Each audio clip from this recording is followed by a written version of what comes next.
Olá pessoal, sou Francisco Marinho, sou da equipe do Linux Pentest e hoje nós vamos estar iniciando o curso de servidores e desktop Debian completo, né? Onde vamos tratar várias coisas do Debian, tanto a sua história, quanto gerenciador de pacote, quanto comando básico, do início ao avançado, entendeu? Firewall, VPN, SSH, tudo vai ser tratado nesse curso. E hoje, o primeiro tema que a gente vai estar abrindo aí o curso vai ser sobre a história do Unix, né? O Unix é o anterior ao Linux. O Linux é baseado no Minix, né? E o Minix é baseado no Unix. Então não tem como começarmos assim uma história de Debian, de Linux, Debian Linux, né? Sem comentar do sistema principal, que é o Unix, né? O Unix ele é considerado ele é considerado o pai da maioria dos sistemas operacionais. Por quê? Hoje em dia, desde Android, iOS, o Mac OS X, Solaris, a maioria dos sistemas operacionais, a base do sistema, o início do código ainda contém o código Unix, né? A não ser os da família Microsoft que tomaram um outro rumo, né? Não vou entrar nesse assunto porque não cai ao curso, né? Vamos continuar. Sua história começou no início dos anos 60, né? A história do Unix. A Bell Labs, que era a divisão de pesquisas da TIT, né? O Instituto de Tecnologia de Massachusetts, o MIT, como alguns chamam, e a General Electric formaram uma parceria para criar um novo sistema operacional chamado Multics, né? Que tem esse logo aí da imagem, como vocês podem ver. Contratando uma equipe de programadores onde estavam Dennis Ritchie e Ken Thompson, né, ao nível dos caras. Né? Ken Thompson tinha criado a linguagem B, né, bem antiga assim, e foi substituída pela linguagem C, criada por Dennis Ritchie. Daí você já vê o nível dos caras, né? A linguagem C é altamente utilizada até hoje, que são esses dois da imagem. O Dennis Ritchie é o da direita e o Ken Thompson da esquerda, do vídeo. O Multics tinha um propósito de ser um sistema multiusuário, né? Multiusuário, capaz de suportar centenas de usuários ao mesmo tempo. O Multics até então era muito difícil naquela época, né? 1960, você ter um computador que conseguisse fazer várias coisas ao mesmo tempo, que eu não comentei aí no slide, mas ele também tinha o propósito de ser multitarefa. Naquela época era muito difícil, muito complicado. Hoje é muito simples. Mas em 1960, um computador fazer duas coisas ao mesmo tempo já era uma coisa incrível, né? E o Multics ele tinha esse propósito e também o propósito de ser multiusuário. Poderia várias pessoas utilizá-lo ao mesmo tempo, requisitando arquivo, mandando ele fazer contas, entendeu? Executando uma compilação, centenas de usuários. Esse era o processo, o propósito do Multics, né? Em 1969, aí que começa a treta toda, a Bell Labs retirou-se do projeto. Duas razões principais foram citadas para explicar sua saída. Primeira, três instituições com objetivos diferentes dificilmente alcançariam uma solução satisfatória para cada uma delas. O MIT fazia pesquisa, a TIT monopolizava os serviços de tecnologia americanos e a General Electric queria vender computadores. Então, pelo que podemos ver, as três instituições, nenhuma condizia com a outra no que era o propósito final do sistema, né? Então, a Bell Labs, a divisão de pesquisas da TIT, acabou saindo do projeto porque alegou que dificilmente chegariam a algum lugar essas três instituições que queriam propósitos e objetivos diferentes, né? E a segunda razão é que os desenvolvedores sofriam da síndrome do segundo projeto e por isso queriam incluir no Multics tudo que tinha sido excluído dos sistemas experimentais até então desenvolvidos. O que é isso?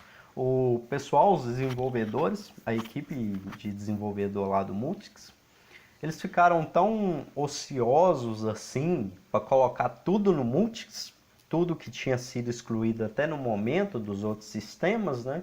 E tinham medo de ficar refazendo o projeto e tal, e queriam fazer tudo de uma vez. Eles acabaram ficando ociosos, querendo colocar tudo, e o principal mesmo, as coisas simples ficaram de trás. Então, isso levou o fracasso do Multics, né? Juntamente com os objetivos diferentes das empresas envolvidas, né? Com a saída da Bell Labs, Ken Thompson também se retirou do projeto, mas continuou a estudar o Multics, né? Porém, o Multics era um sistema operacional de grande porte, não podendo rodar em computadores comuns naquela época. Veja bem, ele continuou estudando o Multics, só que o Multics era um sistema que o potencial dele, o propósito dele, era tão grande, mas tão grande, que ele não podia rodar em qualquer computador, né? Eles precisaram de um computador imenso lá, de milhões de dólares para conseguir fazer o Multics rodar, né? E o mesmo estudando Multics depois, o Ken Thompson teve esse trabalho, né, por causa disso, por causa da dificuldade em rodar no seu próprio computador o Multics, né?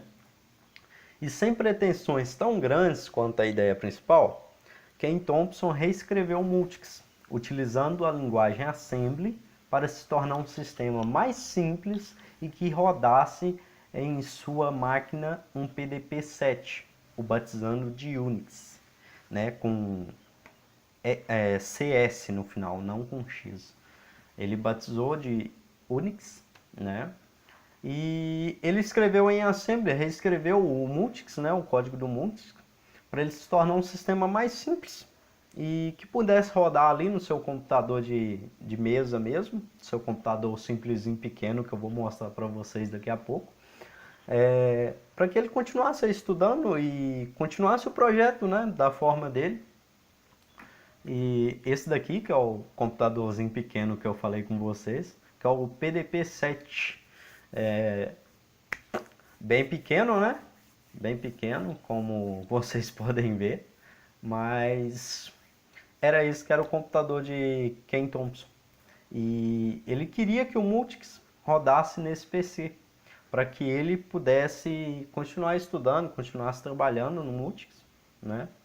E vendo o trabalho do amigo, o Brian Keniger, rebatizou o novo sistema de Unix com X, né? Agora sim ele se tornou Unix, como a gente conhece.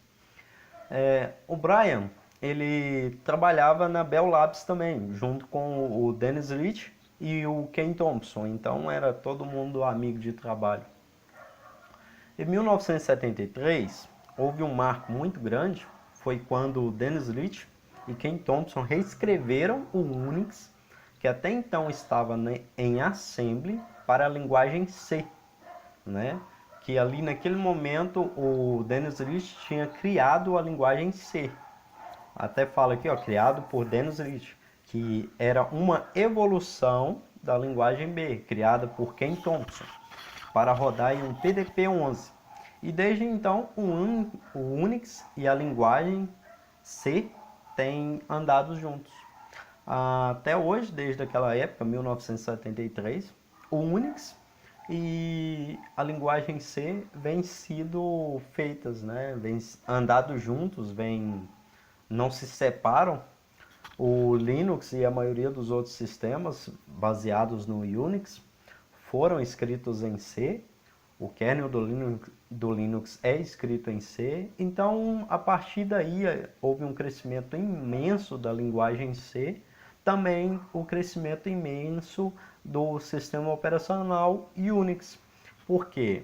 porque o Unix, ele, como no início ele foi criado em Assembly, escrito em Assembly, por ser uma linguagem de baixo nível, né, ele foi portável, se poderia portar ele para diversos computadores daquela época, de uma forma simples, não tão difícil como era antes o Multics, né?